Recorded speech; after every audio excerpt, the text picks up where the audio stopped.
함께 만드는 언론 미디어 협동조합 여기는 국민 TV 함께 만드는 언론 미디어 협동조합 여기는 국민 TV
시사를 맛있게 요리해 드립니다. 김성수 최유한의 맛있는 수다 시즌 2. 예.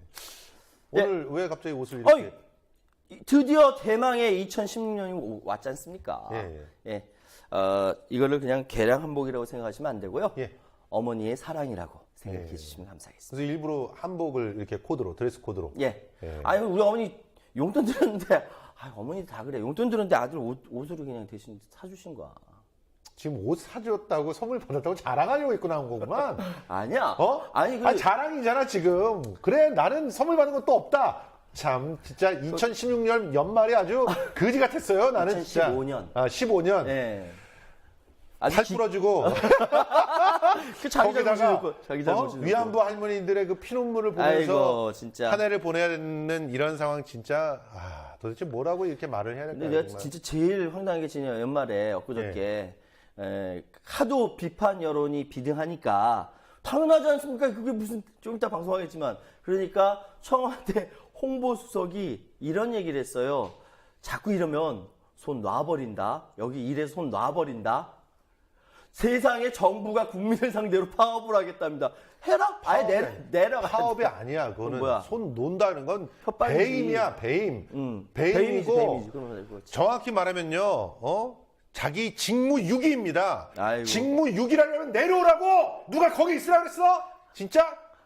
내려와 당장. 목소리 너무 진짜? 목소리 너무 크게 열부터 받으면 나중에 어떻게 하려고 천천히 너무 화가 나가지고 대국민 담화라고 내놓은 것의 내용을 보니까 이거는 뭐 시급성 때문에 시급성 누가 시급하대? 우리 급했어?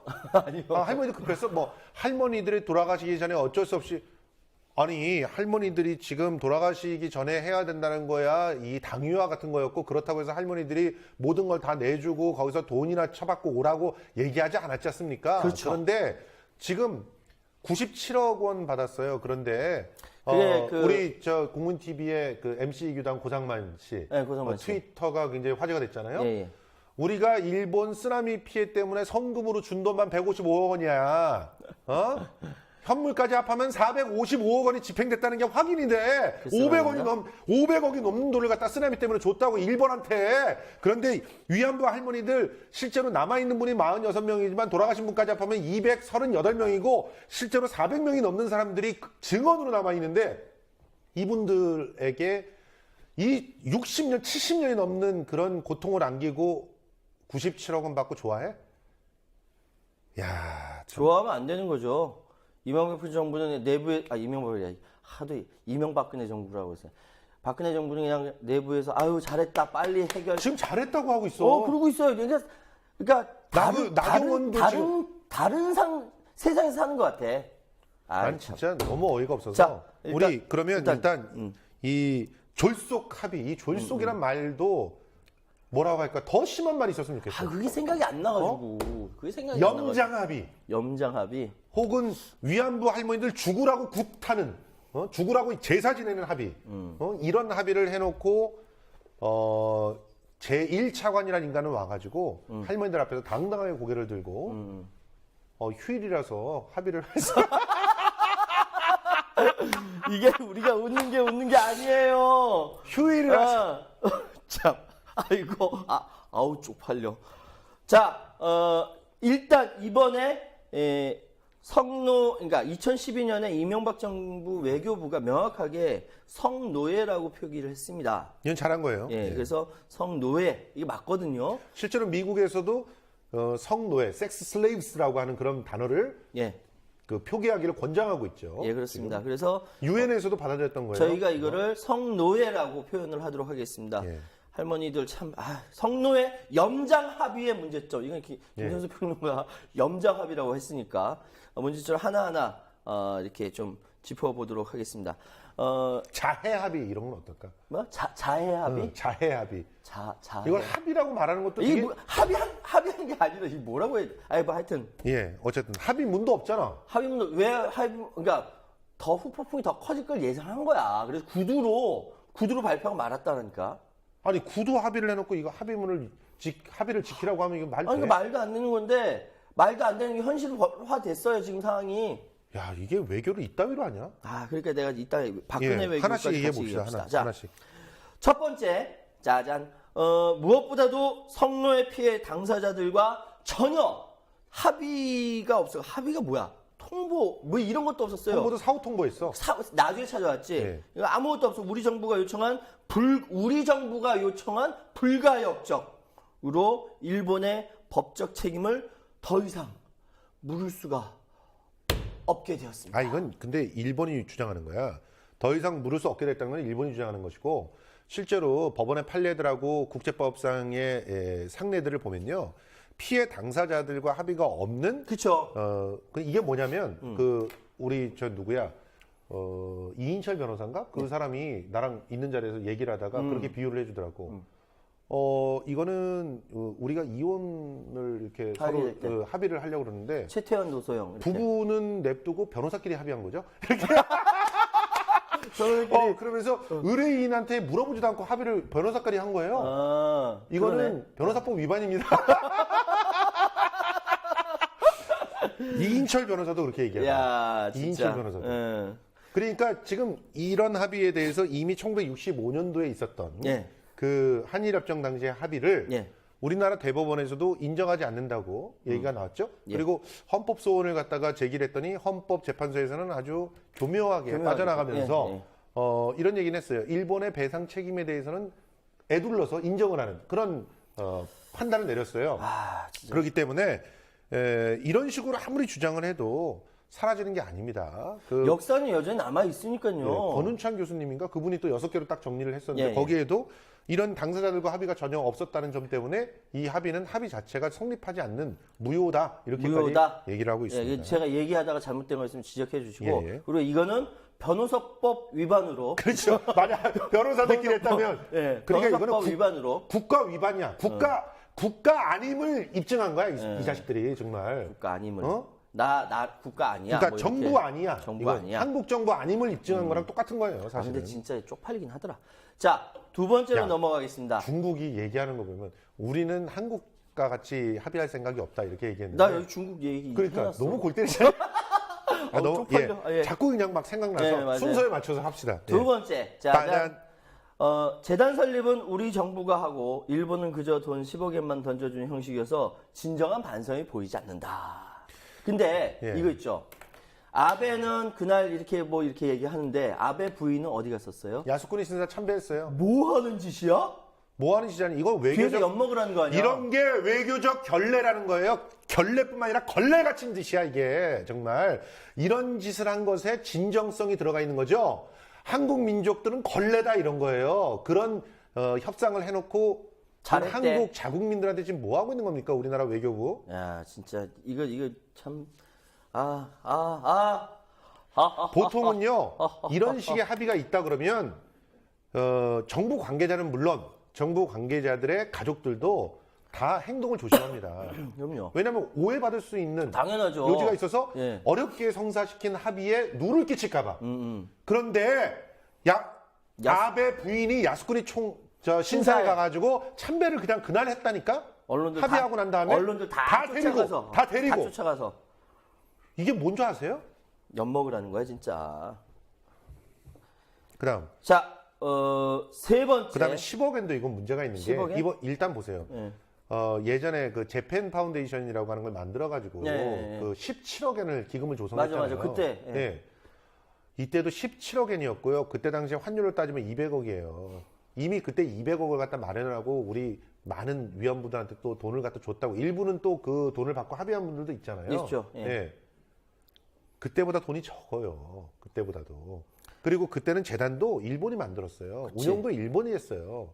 물론 우리나라가 재단을 갖다 설립한다는 점에서 장점도 있을 수가 있어요. 뭐 예를 들어서 피해를 갖다 얘기한다거나 뭐 돈의 액수를 정한다거나 이런 부분에서는 장점이 있을 수가 있어. 그런데 딱가리지 다 해주고 일본은 부담 없이 돈 97억만 딱 던져주면 끝. 그러니까 일본이 잃은 것은 97억 뿐이다. 네. 뭐 이렇게 얘기하잖아요. 그러니까 그래서 지금 영국의 가디언지는 이번 협상의 승리자는 미국과 일본이다. 일본이다. 그것도 완벽한 승리라는 표현을 완벽한 썼더라고요. 그러니까 고 미국이 왜 들어가는지에 대해서는 이따 말씀드릴게요. 자, 세 번째. 자, 세 번째로 들어가겠습니다. 성노예 피해 소녀상을 다른 곳으로 옮기는 것을 사실상 합의해놓고 여론이 안 좋아지자 변명만 하고 있다. 잠깐 요것도 사실관계를 확인해야 되는데 예. 왜냐면은 청와대 홍보수석이 담화를 두 번째로 발표했잖아요. 예. 맨 처음엔 박근혜 대통령이 담화를 했고 그 다음에 두 번째로 발표했을 때 이 예. 내용을 유언비어라고 그랬어요. 이 내용 유언비라고 했어요. 유언비어래. 그러니까 적혀 있지 않으니까 니들 진짜 근데 이미 많은 신문들에서 조사를 해가지고 이렇게 얘기했다면 니들이 그러니까 그 일본이 이 대사관 앞에 있는 소녀상은 사실은 외교 공간에 대한 결례 아니냐, 이건 치워야 되는 거 아니냐라고 이렇게 얘기를 했더니 관계자들과 한번 협의해보겠다고 얘기했다며. 했어요. 그딴 얘기를 그렇게 얘기를 해놓고 와가지고 지금 무슨 말도 안 되는. 그러면 당연히 어떻게 해석을 할 것 같아? 당연히 옮기겠다고 해석하죠. 지금 일본이 먼저 협상을 들어가기 전부터 어떤 걸 했냐면요. 일단 일본은 그러니까 다른 언론 자유에 대해서는 굉장하지만 특히 한국과 소통하는 언론사는 똘똘 뭉쳐 있어요. 하나라고 보면 돼. 그래서 어떻게 하냐면 에드벌룬을 띄우는 겁니다. 일본 언론이. 특히나 산케이 같은 데서 산케이. 먼저. 이쪽에서 에드벌룬을 띄우고 이렇게 한다 정보 받아서 막 흘려요. 예. 이게 마치 기정사실화처럼 하고 나서 협상을 딱 들어가는 겁니다. 그렇죠. 그럼 이게 다 말려 들어가는 거거든. 아니 그렇게 좀 제발 좀 우리도 협상 좀 해봐. 이게 기술이야. 능력이 안 돼서 일단 그래. 국민들한테 먼저 얘기하면서 국민들의 반응들을 갖다 부추겨가지고 심각하게 마치 문제가 있는 것처럼 해놓은 다음에 이득을 챙기는 게 외교술 아니냐. 그거 할 줄 모른다니까. 근데 국민들은 모르게 쉬쉬해가지고 합의도 안 하고 당사자한테 물어보지도 않고 가가지고 뭐 한 거냐. 솔직히 말해봐. 뒤로 뭐 먹은 거냐. 이미 제가 알기로는 이명박 정권 때 주요 요직에 있던 이름을 밝힐 수 없는 그 고위공직자 한 분이 저한테 제보를 한 게 예. TPP 때문일 가능성이 있다는 거예요. 그렇죠. 예. TPP에 들어가지 못하면 우리나라 대기업 중에 일부가 막대한 손해를 입는다네요. 그렇죠. 예. 그래서 이 대기업들의 이득을 보장해 주기 위해서 위안부 할머니를 팔아넘기냐? 아니 대기업의 이건 의혹이니까 네. 소설이라고 생각합시다. 도대체 왜 시급했습니까? 뭐가 시급했기 때문에 이런 결정을 내린 겁니까? 정확하게 해명하지 않는다면 그냥 당신들은 자격 없어요. 무능하기 이를 데 없는 거고요. 진짜. 변명을 하겠죠. 할머니들 많이 돌아가시고 올해도 9명 돌아가셨으니까 그게 급하다라고 이야기를 하겠죠. 근데 그게 진짜 속마음일까요? 그리고 웬만한 합의들은 다 후에 국회 추인을 받죠. 그럼요. 이게 네 번째 이게 얘기인데. 네 번째인데, 네. 자, 이건 뒤에 제가 이거랑 연결되는 것이 있어서 일단 간략하게 말씀드리겠습니다. 국회 동의가 없었고 국민들 의견도 전혀 반영되지 않았다는 점, 그리고 일부 새누리당 의원들도 비판하고 있는 점, 이게 합의의 문제점이기도 합니다. 여기 같이 비판하지 않는 새누리 의원은 도대체 뭐야? 나경원. 그리고 잘했다 그러잖아요. 나는 너무너무 충격적인 것 중에 하나가 예. 이 리얼미터에서 지금 여론조사가 나왔어요. 예. 근데 60대 이상, 70대 이상 분들이 70% 이상 이 합의를 찬성한다는데 그 손가락 좀 보고 싶습니다. 그분들 진짜요? 예. 그분들 솔직히 말해서 그분들한테는 할 말이 없습니다. 정말. 그분들이 이 위안부 할머니들에 대해서도 그렇게 생각하시는 거 아니에요? 불편하게 생각하고 우리가 뭐 일본으로부터 관광객도 받아들여야 되고 수익을 막대히 얻어야 되는데 위안부 할머니들 때문에 방해가 돼가지고 우리가 그걸 못하고 있다 그렇게 생각하시는 거 아닙니까? 정말 좀 해도 너무하다는 생각밖에 안 듭니다. 그 심지어는 일부에서는 일제에 붙어먹고 살았던 사람들입니까? 70대 이상 거기서 찬성하신 분들? 도대체 어떤 정신으로 이런 합의를 찬성을 하십니까? 그러니까 국민 맞습니까? 일본으로 가서 사세요. 그 일부 이번에 사건이 벌어졌을 때 어떤 참 이해 안 되는데 그 소녀상 앞 철거하라면서 시위한 사람 있죠. 예. 그 그 사람이 무슨 KBS 이사라는 맞아요, 그거? 맞아요? 몰라요. 나는 그건 잘 모르겠는데 KBS 이사라는 그런 얘기도 있었는데 KBS 든 아니든 이사였던 간에. 그 조모 씨는 분명히 그거 찬성하더라고요. 합의에 대해서. 아니 뿐만 아니라 그 그런 사람이 어떻게 KBS 이사 정대협 이쪽이 다 종북 좌파고 그 스스로 매춘을 했다라고 식으로 이야기를 했거든요. 이번에 피켓 들고 막 이렇게 그 사람 길 가다가 맞아 죽지 않으면 참 다행일 것 같아요. 예. 진짜예요. 예. 아니 저 딴 거 다 떠나서 이용수 할머니가 얘기를 한 걸 보세요. 이용수 할머니가 잡혀갈 땐 17살이었어요. 예.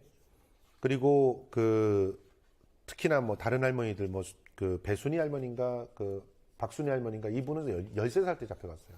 그러니까 13살 때 몸을 판다는 것이 그 개념이 가능하기라도 하겠습니까? 13살이면 초등학교 6학년이야.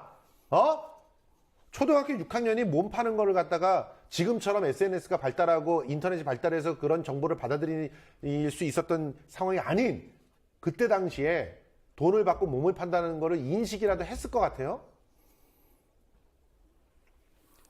오늘 분위기 너무 무겁다. 무거울 수밖에 없는 것이 진짜.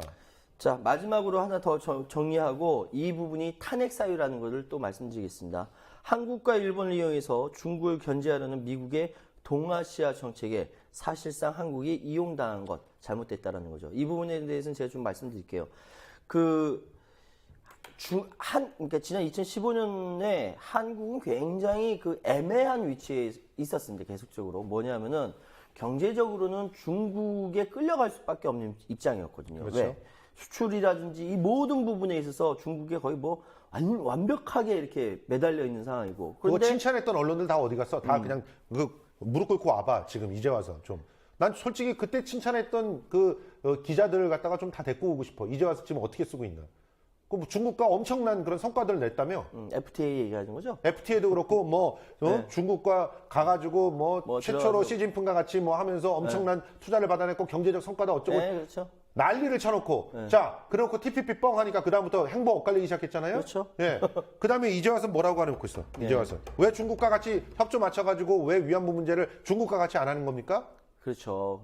예? 그러니까 굉장히 웃겨져 버린 게 그러면서 안보 측면에서는 미국가가 아니지. 미국이 일본과 한국을 앞세워서 뭐라고 내세우냐 북한의 위협이 있으니까 하지만 실제는 중국을 중국이죠. 견제하기 위해서 이렇게 한 거거든요. 그러니까 한국은 여기 중간에 끼어 있었죠. 남한이에요. 남한. 북한 말고 남한. 한국은 이러지도 못하고 저러지도 못하고 이러지도 못하고 그러니까 이 경제적인 측면에서 뭐 눈치 봐가면서 전승절 갔다 온 거고 그러면서 미국 가가지고 그런 게 아니에요 뭐 설레발치고 이런 애매모호한 상황이 있었어요. 그런데 미국이 이 부분은 명확한 게 뭐냐면은 일본 언론에서 박근혜 외교에 대해서 고자질 외교라고 비판을 했습니다. 즉 박근혜가 미국에 맨날 가가지고 일본 쟤네들이 이랬대요 저랬대요 고자질한다라고 일본 언론에서 때렸는데 사실은 그게 아니라는 생각이 들어요. 왜냐하면은 미국이 일본과 한국의 가장 큰 문제 위안부 문제를 해결해야 대중국 전선을 긋는데 편하거든. 그렇죠. 그러니까 미국이 한국과 일본에서 압력을 넣었다. 그렇기 때문에 이것이 이렇게 졸속으로나마 빨리 진행된 거 아니냐 된다라는 심증이 있는 거죠. 그런데 여기서 중요한 거 있습니다. 정말 외교를 잘하는 사람들은 이때가 오히려 기회입니다. 이때가 기회예요. 미국은 특히나 오바마 정부고 오바마 정부는 민주당 정권이에요. 민주당 정권은 인권에 대해서 그야말로 민감한 정권입니다. 만약에 인권 침해 사례들을 눈에 덮으면서 뭔가를 처리한다. 그러면 민주당의 정체성이 흔들리기 때문에 그렇게 쉽게 하지 못해요. 그렇기 때문에 위안부 문제를 덮을 수가 없는 없어요. 거예요. 예. 절대로 덮을 수가 없어요.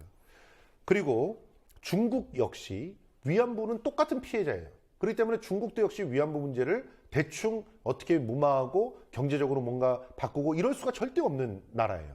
자, 그러면 양쪽은 한쪽은 우리가 경제 때문에 한쪽은 안보 때문에 양쪽 눈치를 봐야 되겠지만 위안부 문제에 대해서는 누가 키를 잡을 수 있어요? 우리가 잡을 수 있는 우리가 거야. 잡고 있는 거야. 우리가 이거를 갖다 혼납한 거야. 그렇죠. 이거 하나로 일본은 무릎 꿇릴 수 있었다고. 우리 누구? 빌리 브란트 총리처럼 이렇게 네. 아베를 이렇게 무릎 꿇릴 수 있었어요. 아베를 이번 찬스에 왜? 우린 죽어도 못 해주겠다. 위안부 할머니들 봐라. 다 지금 자해하시고 난리 났다. 이러면서 정부는 뒤에 빠지면 돼요. 그럼 뒤로 빠지면 돼. 빠지면 돼요. 소녀상 가지고 이야기하죠. 예. 왜 우리 소녀상을 쟤들이 무서워하냐면은 우리나라가 거기에 이렇게 소녀상을 딱 일본 대사관 앞에 만드니까 미국도 따라하고 네덜란드도 따라하고 호주도 따라하고 다른 나라 다 따라서 자기 그 나라 안에 있는 일본 대사관에 소녀상을 다 갖다 놓는 거야. 그러니까 불편하거든. 불편한 정도가 아니지. 예. 이건 엄청난 압박이에요. 엄청난 무기거든. 엄청난 문화적 무기를 이렇게 쓰는 거야. 그렇죠. 이게 문화적 무기야. 예. 근데 이걸 치워? 누구 자, 좋으라고? 그러니까 이런 무기를 사용하면서 정부는 빠져 있으면 돼요. 그럼요. 아무리 압박을 하고 지랄을 해도 뭐 TPP 어쩌고 저쩌고 난리를 쳐도 우리는 왜? 그럼 AIIB 들어갈 거야. 아이 괜찮아요. 뭐 전시작전권을 그러니까 가져왔어야지. 전시작전권을. 그래서 지금 그런 상태에서 중국과 이렇게 싹 네, 더 하는 가까이 식으로 하는 척하면 저쪽에서 애가 그러면 안 달랐어. 미국이 일본을 갖다가 정말 앞에 뺨이라도 때려가지고 가서 사저 안에 할 수밖에 없는 상황이었단 말이야. 그렇죠. 오바마 임기 안에 이걸 끝냈어야 됐다고. 그렇지. 내년에 그런데 이따위로 거지같이 외교를 해놓고 이 얘기는 제 얘기뿐만이 아니라 저한테 제보를 한 이명박 정권 내에서 요직을 차지했던 그런 한 인사의 그 주장이에요. 주장이기도 해요. 그런 사람이랑도 친하네. 예, 그런 사람하고도 이제 친구니까 어렸을 때부터 친구였으니까. 예. 근데 그 친구는 이제 솔직히 남들이 말하는 변절을 해가지고 네, 글로 들어갔어요. 예. 누구 때문에? YS 때문에. 글로 들어가고 그 다음에 거기서 계속 하다가 나중엔 쭉 올라간 거야. 예, 이렇게. 이재호 의원 밑에서 이렇게 올라갔다고. 예. 그래가지고 지금은 이제 낙동강 오리알이 됐지만 그래도 그 사람도 뭐라고 얘기를 하냐면 보수 정권이에요. 보수 정권의 인사고. 진짜. 아유, 답답. 이번 절호의 찬스를 놓쳤다. 그러니까 놓친 정도가 아니라 윤미향 대표의 말대로 24년간 그 할머니들이 죽으면서 피눈물 흘리면서 싸웠던 미국에 가서 사정하고 유럽에 가서 사정하고 일본에 가가지고 수모당하고 해가지고 만들어 놓은 이 잔치판을 엎어버렸다고요. 이제는 배상을 받을 수 있었다고요. 사죄를 받을 수 있었다니까. 그걸 잘했다고요? 우리 잘했다고 하는 사람들 기억합시다. 나경원 이 의원께서 합의를 이따 잘했다고 하는 얘기할게요. 사람들은 네. 절대로 국회의원이든 공직이든 가지 못하게 해야 됩니다. 네, 맞아요. 이 사람들은 간첩일 가능성이 높기 때문에 그렇죠. 그렇죠. 의혹이 있어요. 그래. 사실. 네, 맞아요. 의혹이라고 말할 수밖에 없어요. 왜? 이게 심증이 아니라 뭐가 있다 이러면 내가 이제 그래, 명예훼손이잖아. 명예훼손이니까. 우리 예민하거든 그런 거. 예. 그러니까 지금 이것이 가장 핵심적인 문제인데 한국이 이용당했다라는 부분 좀 이따 더 말씀드리고. 왜 이렇게 어이없이? 아니 그러니까 간첩. 그러니까 우리는 의혹. 뭘 또 의심할 수밖에 없냐면 뭘 약점을 잡혔거나 7시간 같은 거 약점을 잡혔거나 아니면 뭔가 엄청난 돈이 뒤로 오갔다거나 갔다. 스위스는 계좌에 들어가는 거지. 아. 그러니까 몰라요. 우리 전혀 모르는데 소설 써보자면 그런 거예요. 소설이야, 소설. 그럼. 그냥 못된 음모론을 갖다 얘기를 하는 네, 건데 맞아요. 그렇지 않고 어떻게 이걸 이해해야 될지 왜냐면 이해가 잘 안 돼서 제가 그래도 그래. IQ가 149예요. 이해가 안 돼. 몇이라고? 149라고. 언제? 고등학교 때 했던 게 고등학교 20년 때. 전에? 그래. 맞아.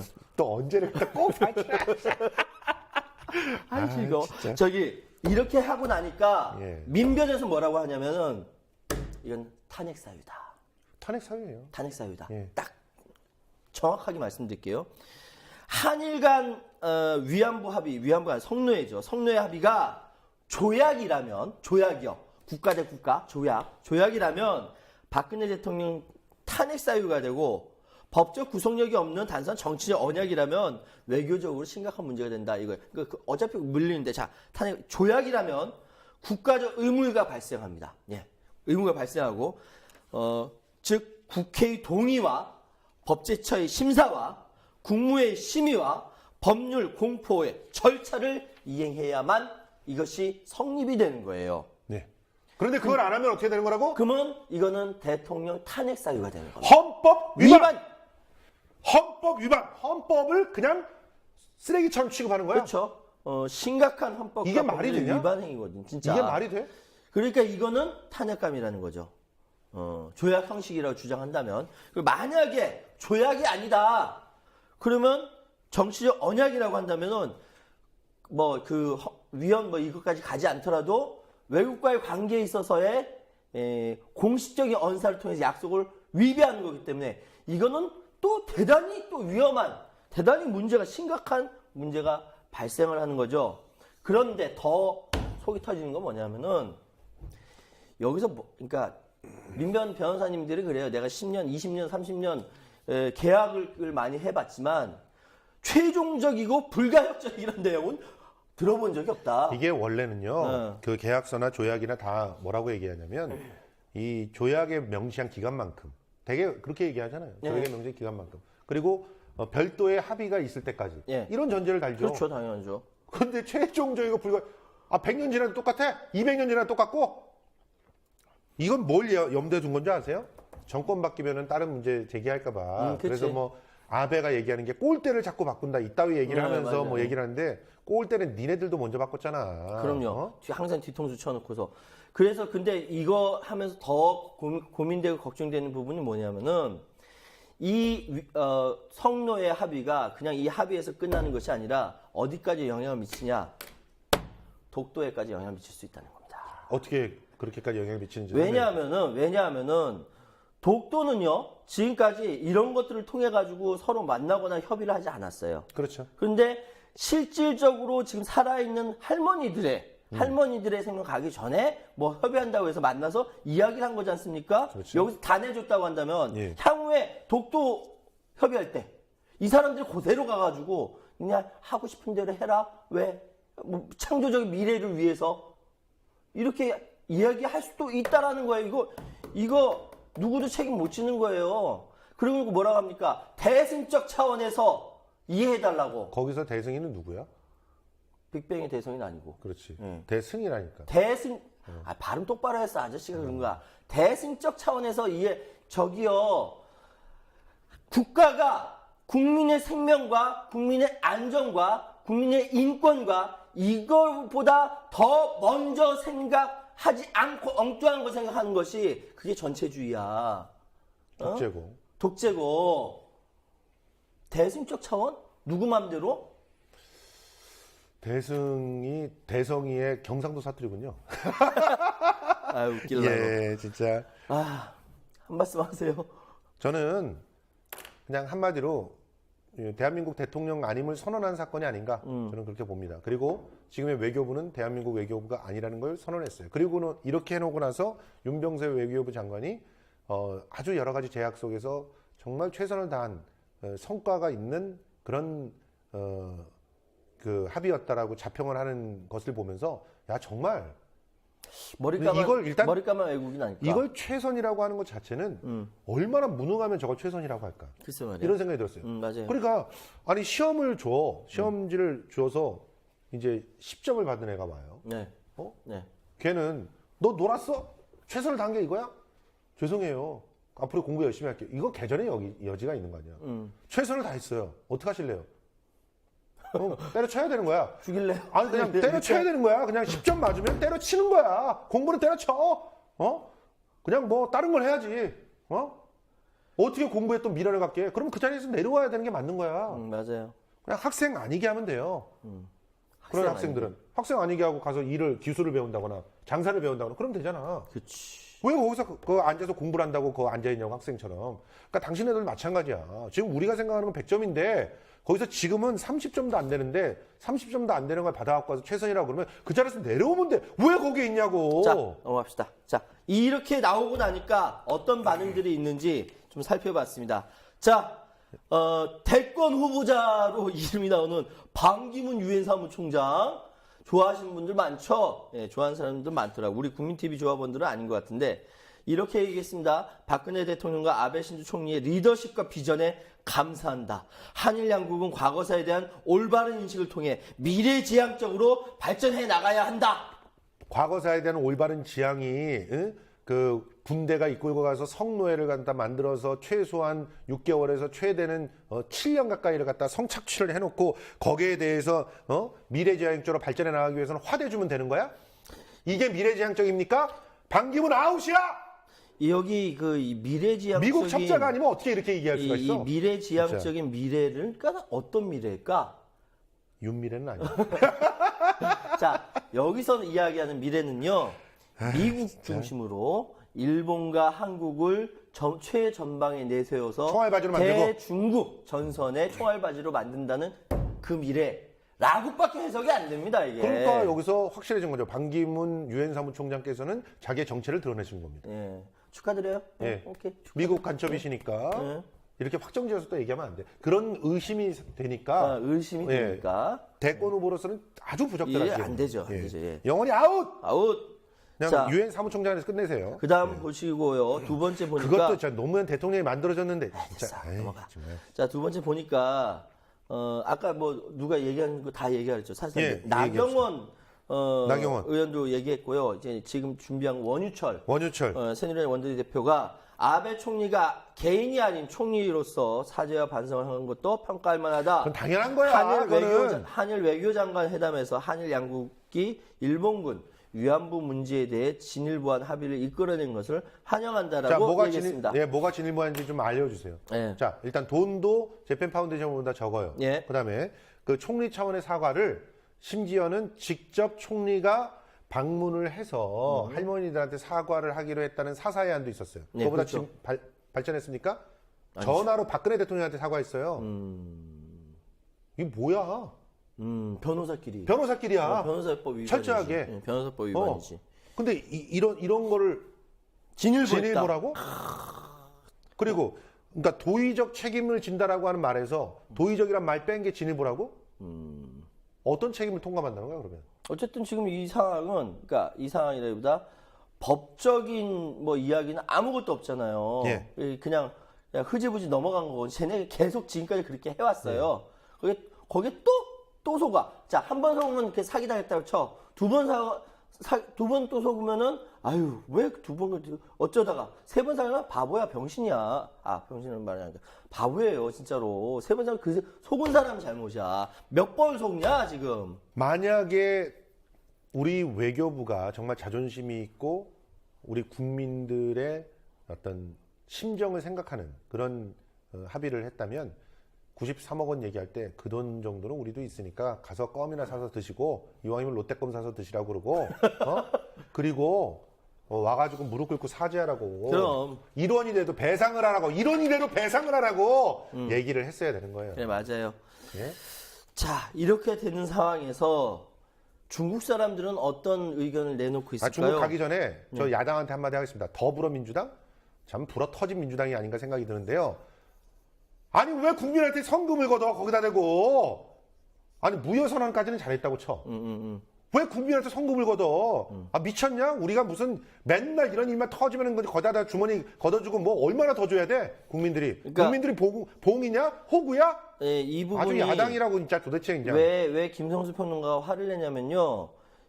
우리는 얼마든지 일본군 성노예 할머니들을 위해서 성금 낼 수 있어요. 근데 문제는 뭐냐면은 이런 일이 벌어졌을 때 명백한 책임을 묻고 거기에서 무효 선언하고 싸움을 정해줘야지. 싸움을. 이게 성금을 걷어버리면은 이게 흐지부지 없어져 버려요. 그래 투쟁성이 없다는 거야. 아니 투쟁성이고 나발이고 다 떠나가지고 성금이라고 하는 것이 어떻게 이게 왜 성금을 문제를 걷어? 해결할 수 있는 구체적인 그게 방법이냐? 아니잖아.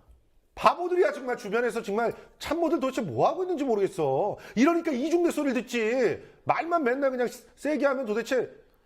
자, 중국 그 사람들이 뭐라고 하냐면 중국 100명 중 아, 중국 잠깐만요. 중국 가기 전에 한마디만 더. 한마디만 더. 미안. 정의당도 한마디 하고 싶어요. 대통령 사과하라고? 나 정의당 진짜 배불렀다고 생각해요. 이게 사과할 상황입니까? 탄핵하고 무효로 돌리고 투쟁해야 될 일이야. 정의당이라면. 아, 정말 뭔 놈의 야당들이 정말 하나같이 그냥 마음에 드는 게 하나라도 있어요, 진짜. 안철수는 지금 뭐 말도 못하고 뭐 하고 있는 거야. 오히려 안철수가 말은 제일 세겠더라 그래도. 그래? 이러니까 나보고 안 빠라고 하는 모양인데, 아 정말 우리 야당들 정말. 예. 우리 둘이 싸울까? 예. 우리 둘이 어떻게 싸우지? 방송으로 해 싸워야지. 자, 이제 중국 얘기해도 돼요? 예. 네. 100명 중 95명이 한국과 같은 조건 위안부 합의 안 돼라고 이야기한답니다. 그러니까 한 누리꾼은 우리가 필요한 것은 돈이 아니다. 우리는 공평, 정의, 양심, 일본의 진정한 사죄를 필요로 한다라고 중국 누리꾼이 이렇게 얘기를 합니다. 좀 배웠으면 좋겠어요. 우리 중국 누리꾼한테- 저 60대 이상 할아버지들 중에서 이 합의하고 찬성하신다는 분들이요. 가서 좀 배우세요. 제가 참 건방지게 이렇게 말씀드립니다만 좀 아닌 것 같습니다. 좀 그래서 여러분들 같은 분이 있어서 우리나라가 이렇게 일본의 침략을 당하고 6.25라는 그런 전쟁을 겪은 건 아닌가 하는 생각도 잠깐 해봤습니다. 나 왜 갑자기 공평, 정의, 양심 이 단어가 나오는데 눈물이 쏟아지려고 그랬어. 그리고 저 미국 그 커네티컷 대학 교수, 더든 교수. 예, 더든 교수가 이걸 최종적 해결하고 주자는 것은 불가능한 일이다. 예. 이렇게 얘기를 했죠. 아주 드라이하게 얘기했어요. 그럼요. 역사 문제는 무역 협상이나 핵무기 시스템 협상과 아주 다르다. 예, 한국을 식민지하고 지배하는데 적극적으로 관여했던 사람들이 동상이 지금 일본에 있거든요. 이걸 웃으면서 얘기하셨대요. 예. 피식 웃으면서. 그렇지. 어이가 없지. 소녀상을 없애라고? 예. 야, 그럼 일본 내에 있는 전범 동상 없애라고 하면 없앨 거냐? 우리나라가 없애라고 하면 없앨 거야? 이런 걸 없애라고 말해본 적도 없잖아, 우리나라 정부는. 난 이 중국 누리꾼이 공평과 정의와 양심을 얘기할 때 갑자기 눈물이 쏟아지고 그런데도 박근혜 대통령이 지지율 42%입니다. 어떻게 설명을 해야 될까요, 이거를? 개념이 없는 거죠. 예. 왜냐하면은 그냥 평생 노예로 사십시오. 네. 예. 그러니까 뭐 이거 꼭 뭐 어떻게 표현해야 될지 모르겠지만 아무것도 생각이 없는 겁니다. 근데 그러니까, 그 이유가 외교를 잘한대요. 네. 외교를 잘한다. 지금까지 계속 그 외교 부분에 계속 점수를 많이 줬거든요. 이번에도 외교를 잘한다고 해서 올라갔었어요. 근데 몰라요. 41%까지 떨어졌다가 42.4%까지 올라갔었다가 지금 다시 지지율 빠지고 있는 상황인데 왜 그럼 그렇게 올라가느냐? 연합뉴스 기사 같은 거 한번 읽어드려봐. 야, 진짜 그러니까, 정말 어쩜 정부의 돈을 받고 있는 기관 통신사라고 해도 그렇게 적는 건 아니라고 나는 생각합니다. 그래서 우리 김성수 최의원의 맛있는 수다에 자꾸 이렇게 얘기를 하면은 좀 이렇게 사람들이 제대로 알아들을까 모르겠다. 글쎄 얼마나 볼까? 많이 좀 공유 좀 해주세요. 많이 공유해주세요. 어쨌든 이 와중에 아베는 우리 속 터지는데 아베는 뭐라고 얘기했냐면 아이씨 더는 사죄하지 않을 것이며 한국이 약속을 어기면 그러니까 뭐 또다시 거론하고 뭐 이러면 국제사회의 일원으로서 끝날 것이라고 이야기를 했고요. 너를 끝내줄게. 너를.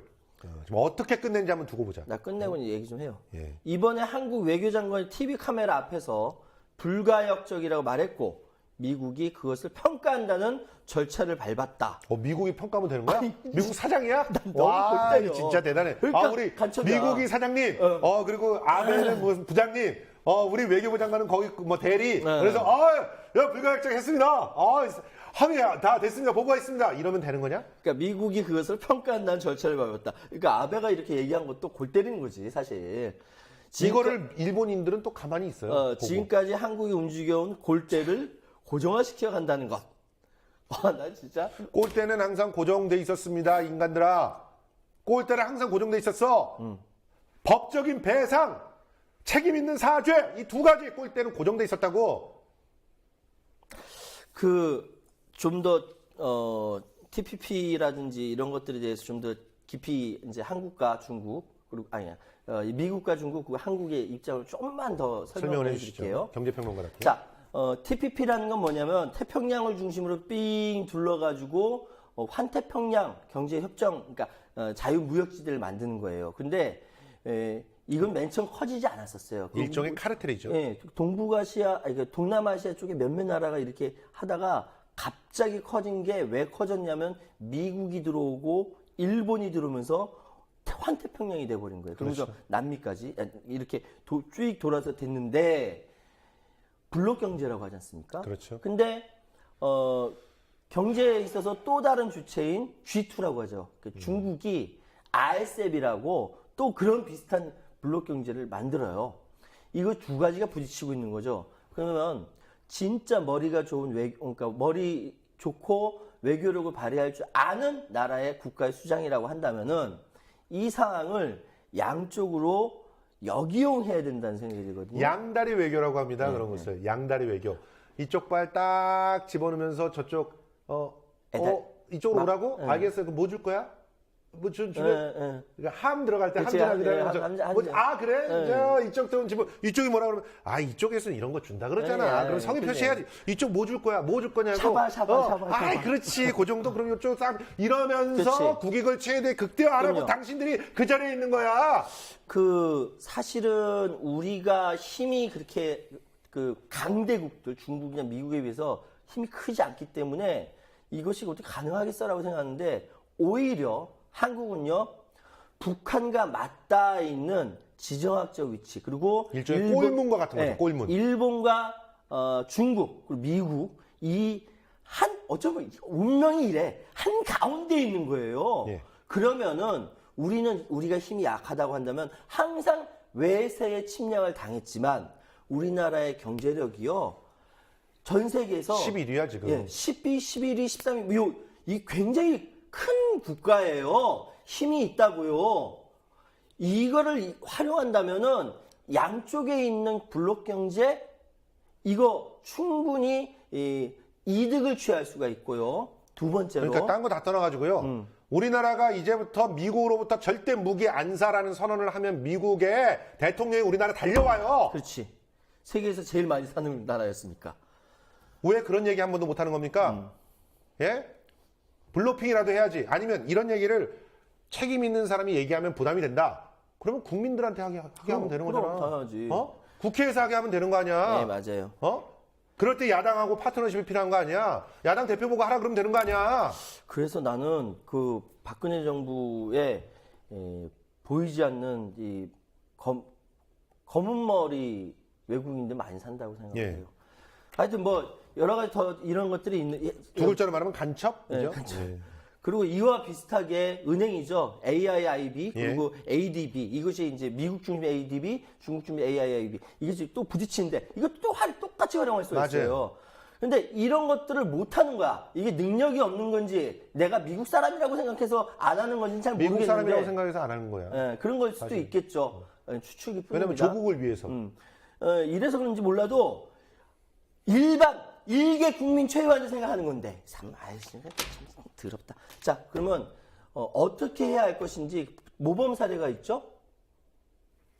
일단 이 부분 양다리 외교에 대해서는 좀 정리를 해주시고. 네. 예. 그래서 이 국익을 극대화하는 방법들. 그래서 더 정확하게 말씀드리면 아까 사실 우리 김성수 평론가가 먼저 얘기했어요. 나라를 지키는 전시작전권 정도 그 정도는 갖고 있어요. 그 정도는 가지고 있어야 돼요. 왜? 그렇죠. 최고 통수권자가 군대를 이렇게 좌지우지할 수 있는 힘을 갖고 있어야 어디 가서 말 한마디 해도 할 수 있는 거 아니겠습니까? 근데 그런 것도 없이 얘기하니까 너무 쪽팔린데 그런 나라에 대한민국이 살고 있는 거예요. 그러니까 지금 상황은 기초부터 다시 해야 돼요. 외교부 라인 싹 갈고 갈아야 됩니다. 외교부 라인 싹 깔아가지고 진짜 이 사람들 간첩아닌지 한번 검토해보고요. 저는 감사와 수사도 필요하다고 생각합니다. 뒤로 뭐 이건 먹었는지 개인적인 생각입니다. 개인적인. 뒤로 뭐 먹었는지 개인적으로 생각이 돼요. 이렇게 해보고 그러면서 외교 그리고 기조를 이 기조를 다시 만들어야 돼. 다시 세워야 돼요. 세우지 않은 상태에서 지금처럼 윤병세호가 가는 것처럼 우리가 그래도 잘했어요라고 고개 빳빳이 들고 나가는 거는 제2의 이런 외교 참사, 독도를 이렇게 팔아먹을 수가 있고요.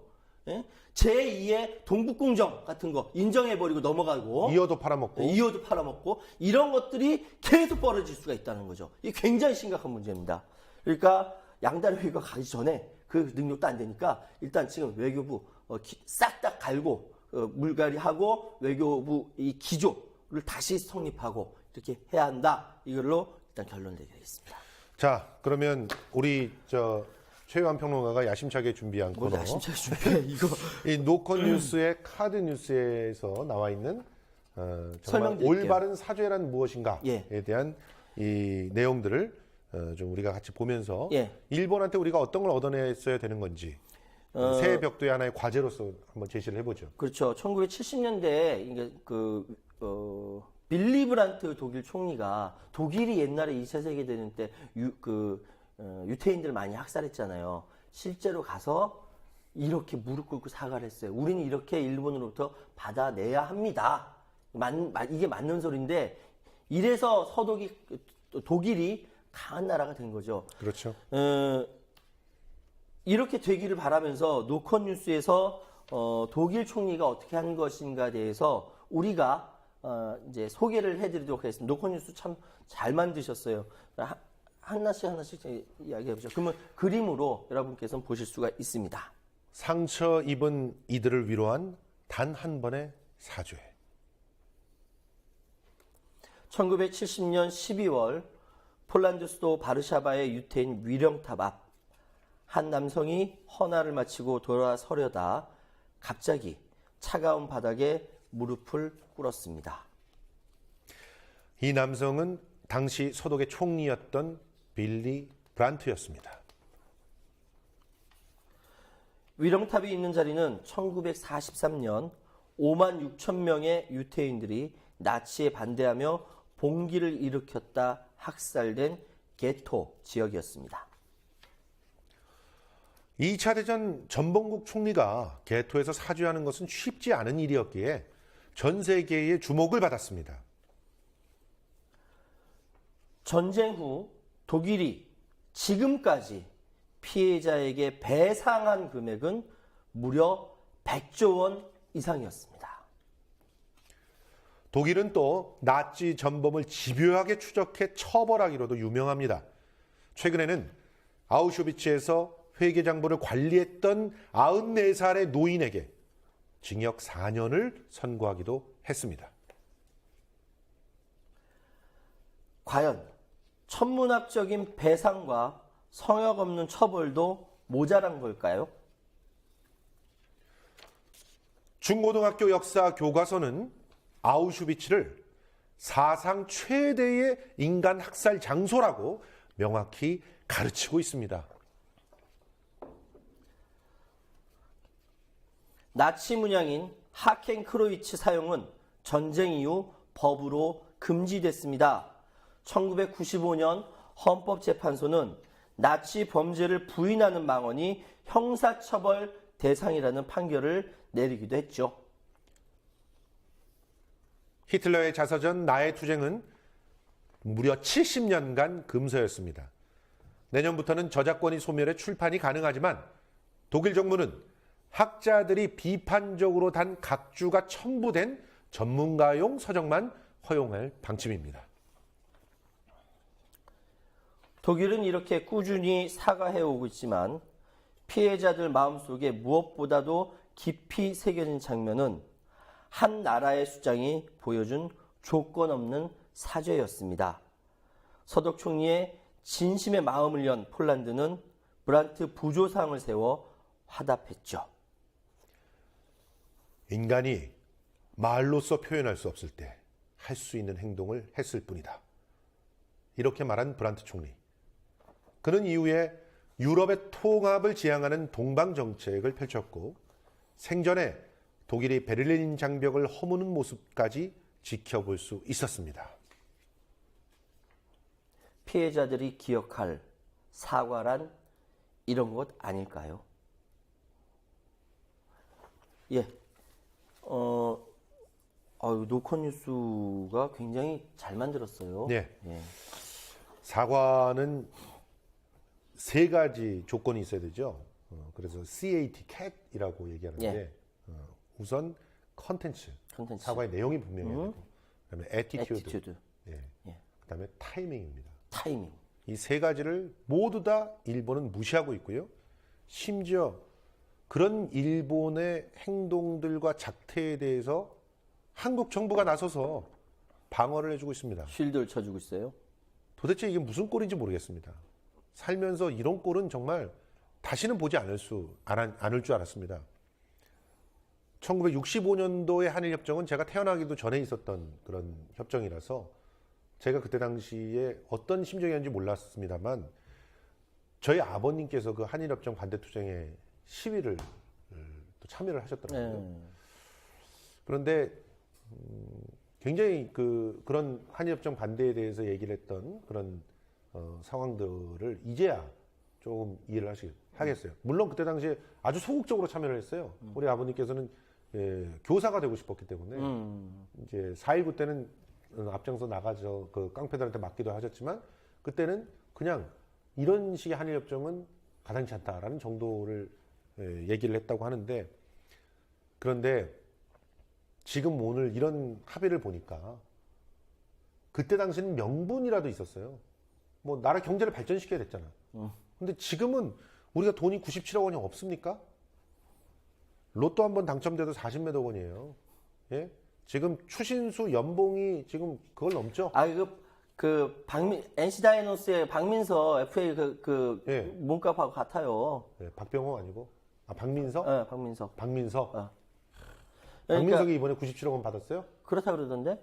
야, 방금 프로야구- 말씀하셨는데, 예. 그때 65년도에 유무상 측에서 5억 달러를 받았잖아요. 예. 그 5억 달러가 가장 많이 받은 데가 지금까지 아닌데 포항제철인데 포항제철 아니에요. 사실은 외환은행입니다. 26.7%인가 외환은행이 받았는데 그 외환은행이 어떻게 됐죠? 외환은행이 나중에 론스타한테 팔렸어요. 예. 론스타한테 팔려서 나중에 론스타한테 돈 줘가지고 무마했잖아요.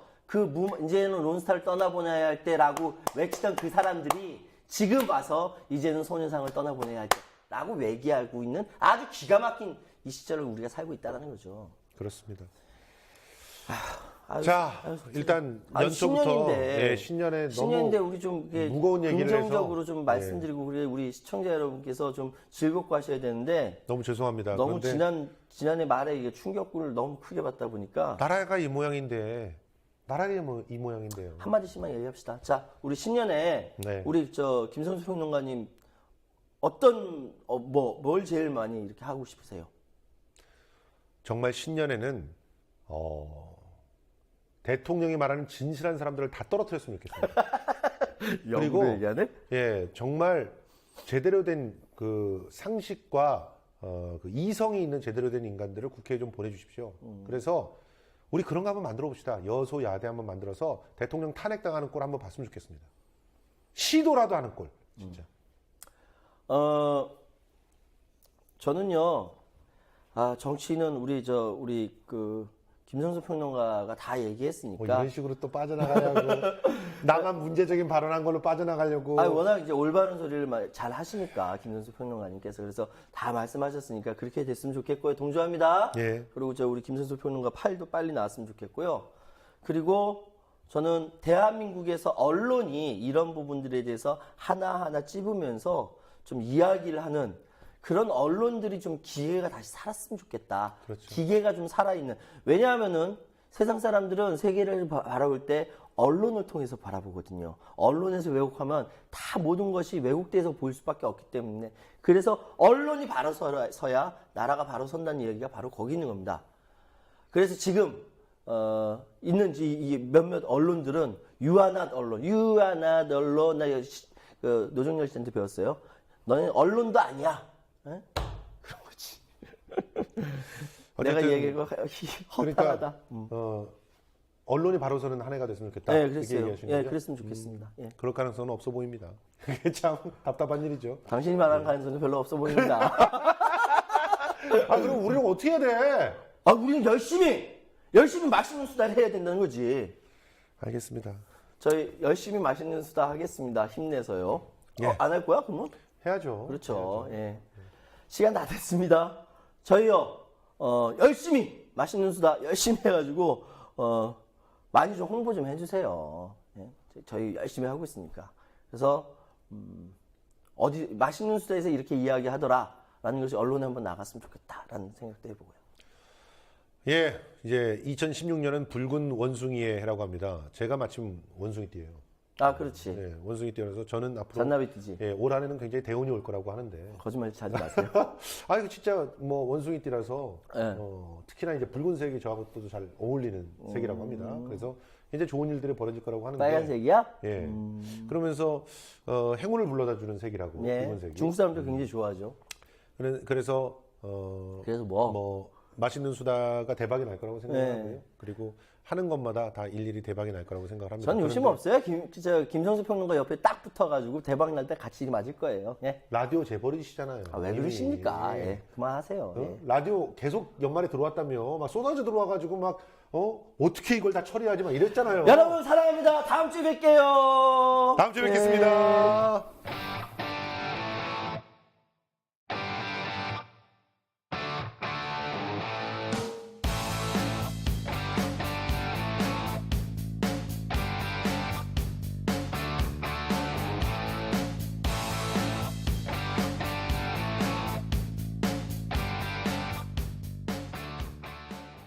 안녕하십니까. 이사장 맡고 있는 현상입니다. 네, 안녕하세요. 제작국의 김종훈입니다. 예, 새해 복 많이 받으세요. 새해 많이 받으세요. 올해부터 저희 그 국민TV에서 우리 조합원님들이 내주시는 그러한 그 소중한 정성에 조금이라도 좀 보답하고자 조합원님들이 그 하시는 일, 네. 또 조합원님들이 생산하시는 농산물이나 네. 조합원님들이 하고 있는 각종 사업장들 많이 좀 우리 조합원들뿐만이 아니고 여러 이런 쪽에 좀 홍보를 할 그러한 계획을 가지고 있습니다. 그렇습니다. 아시죠? 삼성동 재벌 광고는 받지 않습니다. 네. 그런 것들을 좀 많이 저희들에게 이렇게 알려주시면은 저희가 여러분님께서 그 광고하시는 그러한 내용들을 우리 TV 통해서 우리 여러분들의 그 사업들을 좀 잘 될 수 있도록 이렇게 홍보할 계획을 세우고 있습니다. 예, 문의는 아래 보이시는 이메일 주소로 보내주시면은 성심성의껏 답변드리겠습니다. 네, 저희 국민TV가 우리 조합원님들의 그러한 그 정성에 조금이라도 보답하고 여러분님의 그 소중한 뜻을 더욱더 크게 결실 맺고 열매 맺을 수 있도록 저희가 올해도 혼신의 힘을 다해서 파이팅 하겠습니다. 고맙습니다. 국민TV 파이팅! 파이팅! 마치겠습니다. 고맙습니다. 신선한 원두, 향긋한 커피가 있는 여기는 미디어 협동조합 국민카페 온에어. 국민 모두 함께하는 공간, 국민TV 그리고 국민카페. 달콤한 커피에 사랑과 정성을 듬뿍 담아드립니다. 향기로운 커피가 있는 곳, 자유롭게 책도 볼 수 있고 사람 향기도 느낄 수 있는 넓은 문화공간, 생생한 라이브 공연, 그리고 도심 속 작은 미술관까지 낭만이 있고 여유를 즐길 수 있는 쉼터, 나눔과 사랑이 넘치는 카페, 국민카페 온에어.